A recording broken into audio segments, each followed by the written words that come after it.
So just a quick reminder that the meeting will be recorded. It'll be shared on social media for people to view afterwards. So please keep your video off if you don't want to be recorded, but please do ask questions. We've got our usual data update presented by Paul this week. So welcome, Paul, to the meeting. And then we've got some updates around the vaccination programme and a few other wider community updates and questions to ask for your feedback. So shall we just kick off, Paul? I wonder if you could take us through this presentation. Just let me know when you want the next slide. Thanks, Kerry. Hi, everyone. I think this is my first time at this meeting, so I'll just briefly tell you who I am. I'm Paul Jakes. I'm one of the Public Health Intelligence Managers within the Public Health team at Wakefield Council. I actually produce these slides every week, so I think you get these slides, but other people presenting them. So this is the first time you're getting me who actually makes them. So hopefully I'll do a decent job of describing them to you. So if we can just have the first slide, Kerry, please. So this is our sort of rolling 7-day case rate. You'll be used to hearing all about COVID case rates, and this is the sort of picture over the last year. I'll focus on the sort of right-hand side of the chart, which is our most recent period. You can see we had a big spike around the end of July, which we're calling sort of the third wave. And that was largely driven by a younger male population.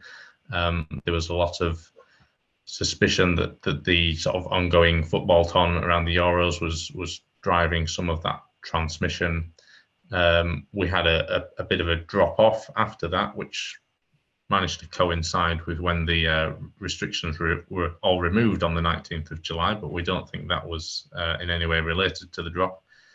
And since then, we've had a period of sort of fairly flat level around the sort of 350 down to around 330 rate for our COVID case rate.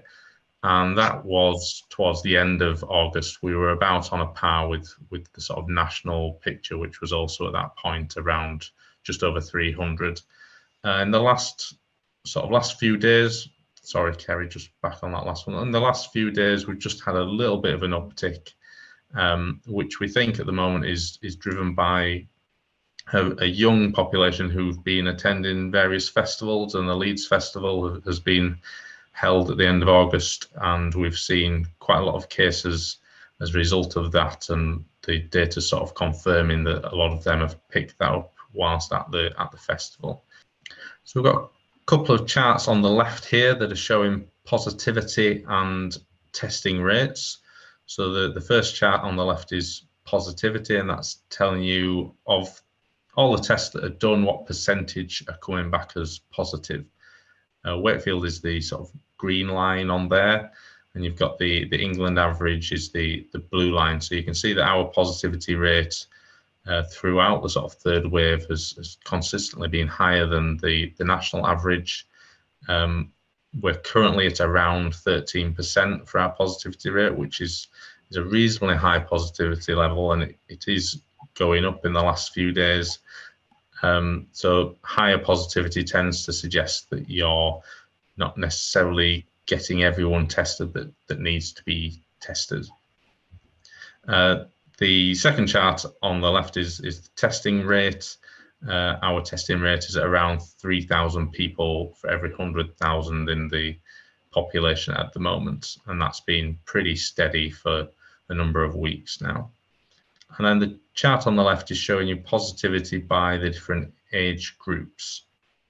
The two that I'm going to focus on is the light blue line and then the green line at the top. The light blue line is 5 to 10-year-olds, and the green line is the 11 to 16-year-olds. So these are our school age populations. We've seen positivity increasing in them over recent weeks, and it's now at around 50%. So that's suggesting for every 2 tests that are done in that age group, one of them will come back positive.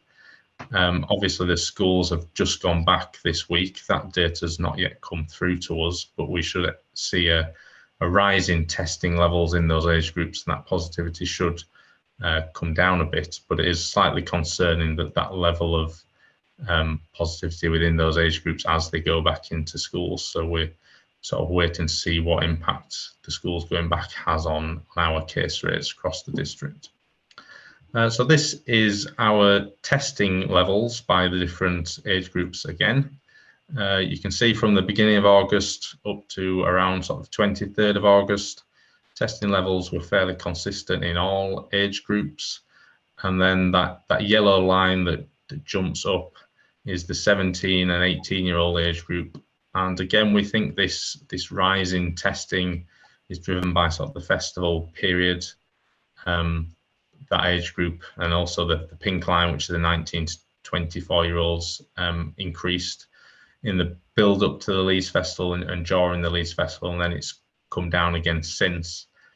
And then that dark green line, which sort of shoots right up, right at the end of the chart, is our 11 to 16, so secondary school pupils. So that rise in testing rate right at the far end is sort of indicative of the last couple of days before that age group went back to school. So we were expecting to see that. This chart is showing you the case rates by different age groups. So the line across the very top is the all age case rate. So that's the sort of district case rate as was presented on the first slide.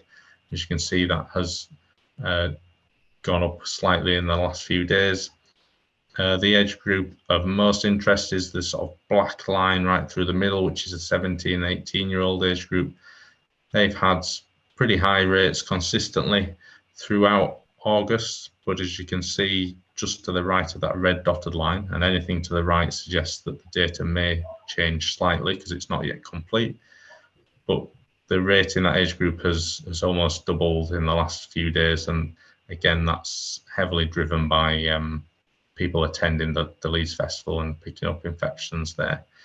The age group that we're keeping an eye on and are maybe slightly more interested in is the over 60 age group, which is the sort of third row down, 60 to 79-year-olds, which has been gradually creeping up. As you can see, the colour is getting gradually darker, suggesting the case rate is increasing. It's now sitting at just over 200 per 100,000 population. This is sort of a map of the case rates to show you where the sort of hotspots are at the moment. We have our highest rates, and the area of concern at the moment is around the northeast, so areas Castleford, Featherstone and North Pontefract, where we're seeing the highest rates at the moment. We do have other pockets around the district. Those sort of purple areas are the ones with the highest rates, but the main sort of area of focus at the moment is in the northeast there, as you can see. So this chart is looking at what's commonly referred to as long COVID. So that's people who report having symptoms for 12 or more weeks after their infection. There's some estimates that are provided by ONS on the left-hand side there. So you can see by different age groups what percentage it is estimated will go on to develop long COVID. And then the chart is, we've converted those estimates into sort of the Wakefield picture. And this is telling you, so if we looked at the July bar, which is the tallest bar there, that's not saying that's how many people had it in July. That's saying of all the people who tested positive in July, we estimate that around 1,100 will go on to develop long COVID, so that they don't have it at that point, but it's of the people who test positive in each of these months, how many we estimate will go on to develop long COVID. And this is used to sort of help us understand what future demand might look like in terms of the long COVID pathway and people who may need support from the health system because of ongoing symptoms. So this chart is looking at confirmed COVID-19 patients in a mid-Yorkshire hospital bed. You can see the sort of large hump over the winter months, which was November, December, January, when the second wave was, and then towards the right-hand side is where we've got sort of the impact of the third wave. And the first thing to note is that the third wave is so much smaller than the second one, and that's in large part down to the effect of the vaccination program. And I've got a slide bit further on to talk about that. This chart's split into two bars, so that the blue section are people who are in hospital that are Wakefield residents, then the red section are non-Wakefield residents. They're predominantly people from Kirklees, because Mid Yorkshire have a hospital within Kirklees district. And we're seeing at the moment that the numbers in hospital is kind of leveling off. We had a little bit drop last week, but it's leveled off between the sort of 60 and 80 mark at the moment. We're not seeing any great increases at the moment. So this chart is looking at deaths from COVID, where COVID was mentioned on the death certificate. This covers the entirety of the pandemic, so you can see the sort of three humps on the chart. The first one with the very steep increase was the first wave around April and May of 2020. Then you've got the second wave, which was not as severe in its increase, but lasted much longer. In actual fact, we had more people die during the second wave than the first wave. And then the little bars to the far right is the third wave, which started in July. Now, those numbers are much smaller. We're currently only seeing just under 10 deaths per week being registered. And again, that's in large part due to the vaccination program, but also the third wave has been far more sort of younger people have tested positive than in the previous two waves. So this chart is trying to demonstrate the effect of the vaccination program. So as I mentioned a bit earlier, our sort of biggest peak for admissions and deaths was actually in November of 2020. So this chart is looking at four measures: overall cases, which is the blue line, cases in people aged 60 plus, which is the yellow line, and then you've got deaths, the black line, and hospital inpatients, the red line. And these are all compared to that November peak. So the lines are showing you throughout the period of the pandemic what percentage of activity of that November peak. So you can see in November they're all at 100%.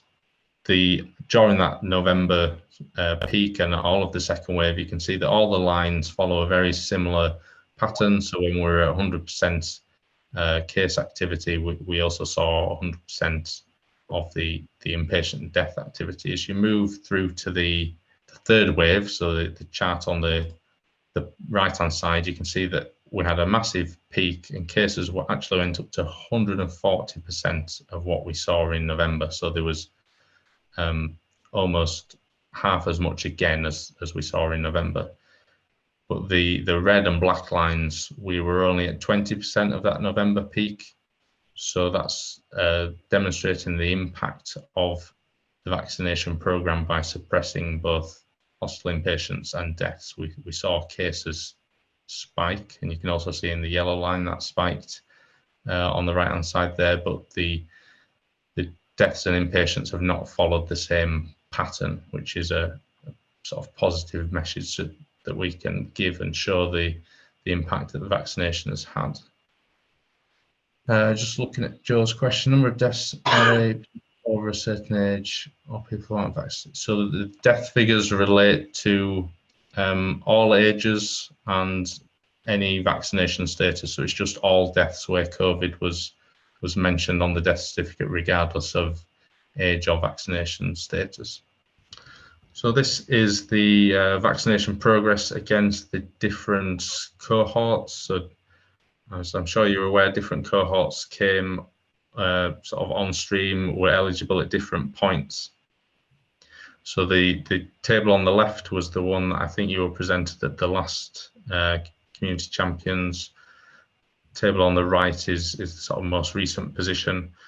We're seeing sort of gradual incremental improvements. You can see that the total's gone from 83.1 up to 83.8 for first dose.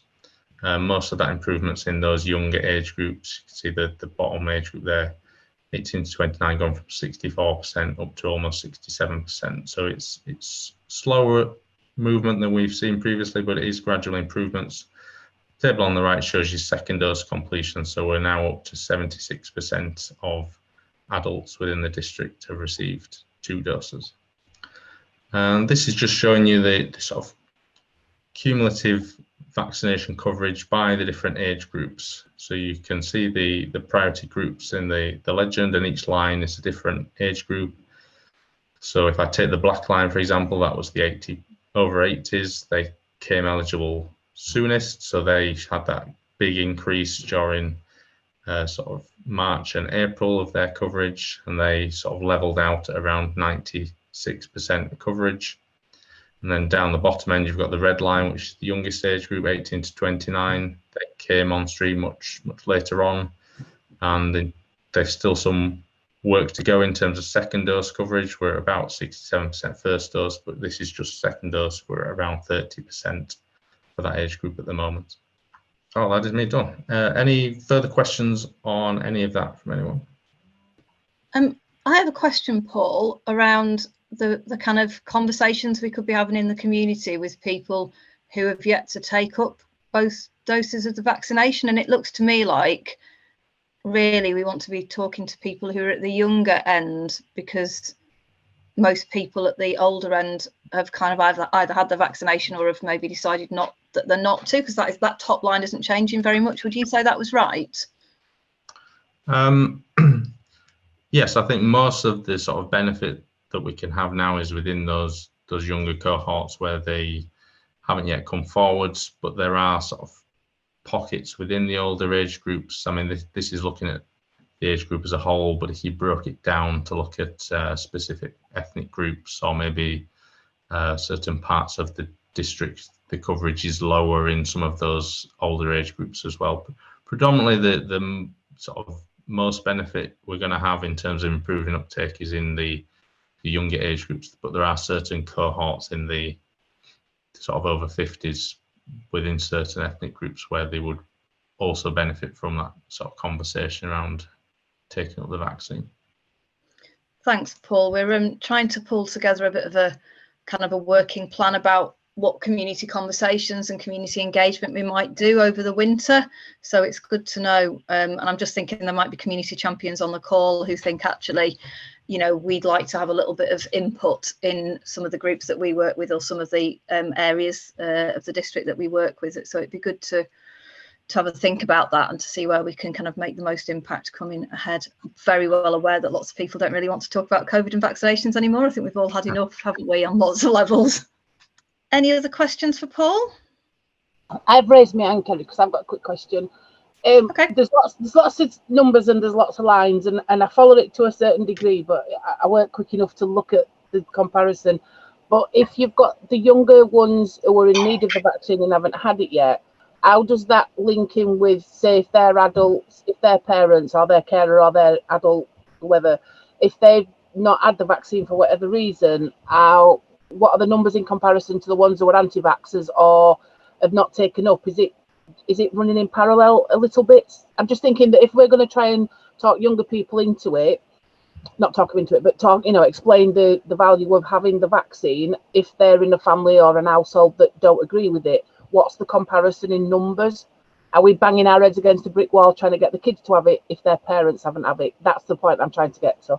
Not very well at that, but you know what I'm saying. So I think we don't have at the minute that kind of patient identifiable data where we can say, is it people in the same household? And I don't know if we are going to be able to get that level of data. Paul, don't know if you've got any comment on that. Yeah. I suppose, no, it's very difficult to look at household connections, even in a sort of non-COVID world. We find it difficult to identify sort of people who live within the same household who are having similar conditions. So we're able to look at coverage by certain age groups within a certain geographical location, but we aren't able to access data down to a sort of household level. I suspect there is some of that generational impact. If older members of the family are not taking up the vaccine, then I suspect that younger members within that same household are likely to be more vaccine hesitant, but we can't really sort of evidence that or the impact of that through the data at the moment. Okay, thank you. Thanks, Paul. And just to follow up, really, I think it's important to note that although we don't know about the 12 to 15s, and that's, and Andrew's going to cover that in a minute, if you're over 16, you're able to make your own decision, and the reasons for wanting a vaccine at a younger age might be quite different than for older people. So it's a different kind of conversation. One level it might be, well, we're worried about, an individual's health, and other people might think, oh, well, actually, I want to protect my loved ones, or actually I want to be able to go to a nightclub. So it's a different kind of conversation. It's different motivators. Yeah, that makes sense. And I know what you're saying, but I'm just thinking all the effort that's gone into getting adults to vaccinate. If there's young people that we're going to be trying to get to vaccinate, but they've got that resistance from other family, I'm just wondering how we're going to tackle it in a different way. Yeah, I think there is kind of emerging. So one of the things about people who are very strongly anti anything, actually, not just anti-vax, but anti anything, is that if they're very strongly anti it, whatever you say makes them just even more determined to believe what they already believe. So in some cases, it's better to not try and persuade, but just kind of slowly present information from a trusted source. But it's also worth having those working out what those motivators are. So if your motivators are that you don't have to miss work if you're a close contact of somebody, or that you want to be able to go out and socialise and take part in the nighttime economy, that's a completely different conversation to have, really. But interested to hear any feedback from community champions about the conversations they're having and what is motivating people, and what people are saying, actually, this is the reason I'm not having it. Don't know if anybody's got anything to share at the minute. I was going to say, from my community's point of view, and obviously mine's slightly different because mine's working with communities, but it's the conversations that we're having are people are now starting to sort of venture out a little bit, but then they're still not 100% on, shall we meet outside? We still need to keep 2 metre distance. So they're still sticking to sort of rules of things, but there is still that concern that they've been doubly vaccinated. And I've got a lot of people who have been doubly vaccinated, but have still been incredibly poorly when they have caught COVID. So even though they've had the vaccine, I dread to think how poorly they would have been if they hadn't have had the vaccine, and they probably would have been hospitalised. And I think there's more people saying that they've been incredibly ill than there are a few people saying, oh, it just felt like I got a bit of a cold. So I think because people are hearing that, the people are still living as though, I'm doubly vaccinated, but I'm still not going out and doing anything. So they're still living it like in isolation almost, because they're hearing the stories that a lot of people are really, really poorly. And a couple of people have ended up in hospital still on oxygen and things like that. So I think it's still enough to scare people not to come out, is the view that I'm getting from a lot of communities. That's really interesting, Jo. Thanks. And you can see, I've just flicked back to that graph that shows the difference in the number of people who have gone into hospital, even though they've tested positive. So I suppose the message there is, it is reducing hospital admissions. So it's a good thing to do to get your vaccination.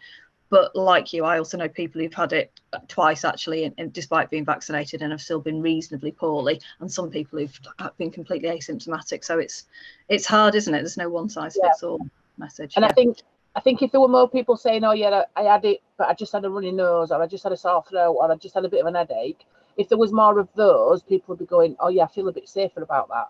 But there isn't. So and they're going to latch on to the scary bit, aren't they? So I think at the minute it's just trying to reassure people that it's still worth venturing out and just staying careful. But again, it's a difficult. You've been in. I think because the waves that we've been in, the first wave, we were all still used to what life was like beforehand. So we were wanting to come out of that lockdown in first wave. But the second wave, we seem to have been in lockdown for ever such a long time that I think people have now forgotten what it was like before lockdown, and so they're not sure what to come back out to. That's the feeling that I'm getting from a lot of groups, like the social side of things that they might have got involved in previously, they're quite happy to just forget about, like going swimming, going out for meals, things like that. They're quite happy not to do those, which it's difficult to try and convince people to do otherwise, isn't it? Yeah, it is. Yeah. Okay, thanks for that. That was really interesting. Andrew, can I hand over to you for a vaccination programme update, and then we've just got a few quick update slides to finish up with. Yeah, absolutely. In terms of the 12 to 15-year-olds and the booster vaccinations, no real update, I'm afraid, as yet. It's a case of sort of watch this space. With regard to 12 to 15-year-olds, the NHS across the district was asked a few weeks ago to start preparing for the rollout of the vaccinations and sort of get things prepared and ready. We were expecting an announcement last week, but as most of you probably have seen, the JCVI decided not to recommend vaccinations 12 to 15 on really sort of medical grounds that they were considering last Friday. Since then, it has been placed in the hands of the Chief Medical Officer, and we're still waiting an announcement around that, which is due anytime now. And really, it's much the same story for the booster vaccinations. Just waiting really for the guidance to be published, and before we can do any of the sort of communications out to those groups. The other thing I just wanted to mention is a campaign we've been working on with Rhubarb Radio to promote vaccinations. And the aim of this campaign is to show how easy and convenient it is to be able to turn up at a vaccination clinic through the Grab a Jab scheme. So we worked with Rhubarb Radio, and they went along to Navigation Walk a couple of weeks ago, and they recorded people who had come out of the centre having had their vaccines, and got some very positive comments from people who had the vaccines, the reasons why they've had the vaccines, and really how easy the experience was, and some of the younger people as well, which was quite good. So we've turned all those sort of clips into a campaign. Just waiting for final sign off, but that should be going out later this week.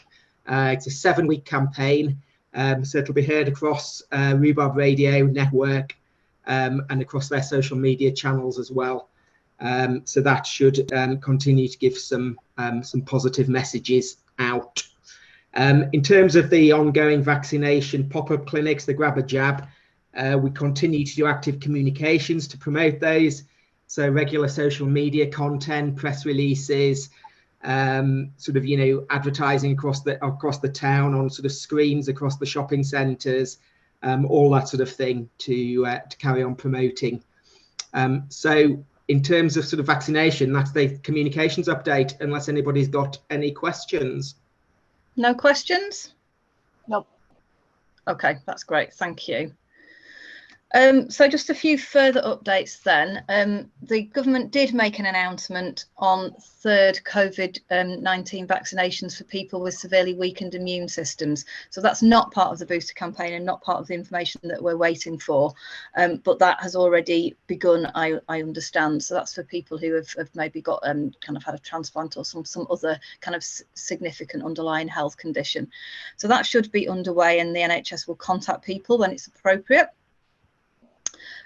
We have had a request to check what would be useful in terms of translated guidance. So if there's anyone on the call who has used translations for any kind of COVID guidance, including British Sign Language, easy read versions, this is a Public Health England request to say what has been useful so far, where do you get your information from, and is there anything else that you need? So I'm not proposing that we spend ages talking about that now, but if you do use anything, could you please put a note in the chat bar or just kind of shout up now, and I'll get in touch with you outside of this meeting if that's okay. There is a COVID-19 memorial to honour the people who have been lost to COVID, and also to remember the significance of the struggle that has been had during the pandemic and how that continues to impact on everybody in Wakefield districts, including our key worker staff. That's planned to be designed and put up in the Rose Garden in Thorns Park, and artists are being invited to submit their proposals. We wonder if there's anybody from the COVID Community Champions who would like to be a representative on that panel. I'm aware we haven't got everybody here today, and I know it's the first week back after summer for lots of people, so we will put that out on our email update as well. But if anybody's interested, or if anybody knows anybody who would be interested and would like to be a representative on that panel and be involved in that, we'd really, really welcome that and really encourage that. I think it's so important that we do have a lasting memorial that's kind of recognises how difficult it's been for people and how tragic it's been for lots of people.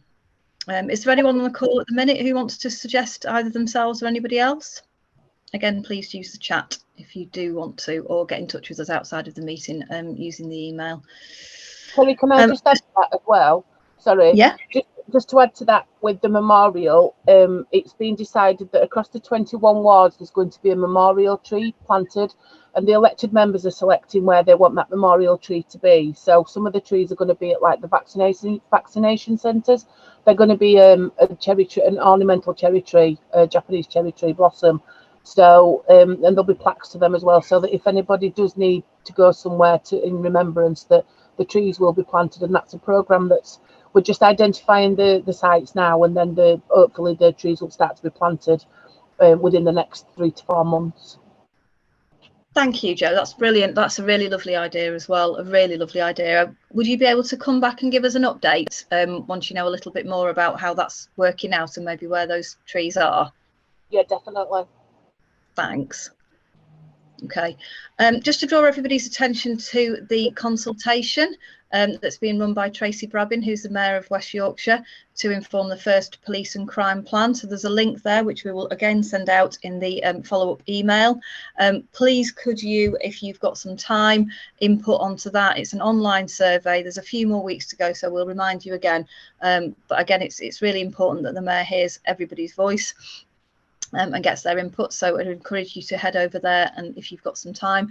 And also, if you are carers or know any carers, Carers UK are collecting information again online around the impact and the experiences of carers and professionals who work with carers. So I would encourage you to share that far and wide, and just to note that some of the information that's been gathered by Carers UK and Carers Wakefield District has really informs lots of the support work and other kind of activity that we've done during the pandemic. So it's really important to make sure that maybe the people who were least likely to come across that survey still have their voices heard as well. So I'd encourage you to share that around.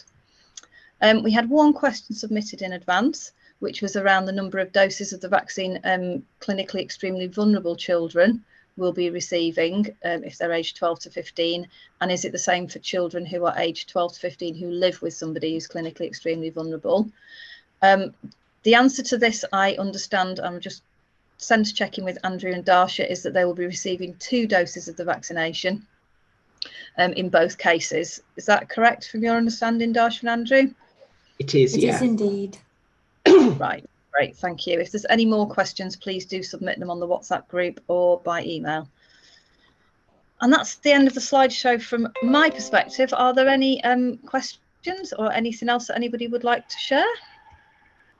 Okay, so I'd just like to say thanks very much to everybody for coming. We have got an hour-long meeting planned in next week, and we haven't had it confirmed that we'll have somebody talking about long COVID, but we're hopeful that we will. So we'll send out a follow-up email as ever, and we look forward to seeing you next week. Please do, as ever, send through your questions, and as soon as we've got any information coming through to us, we'll send it out to yourselves.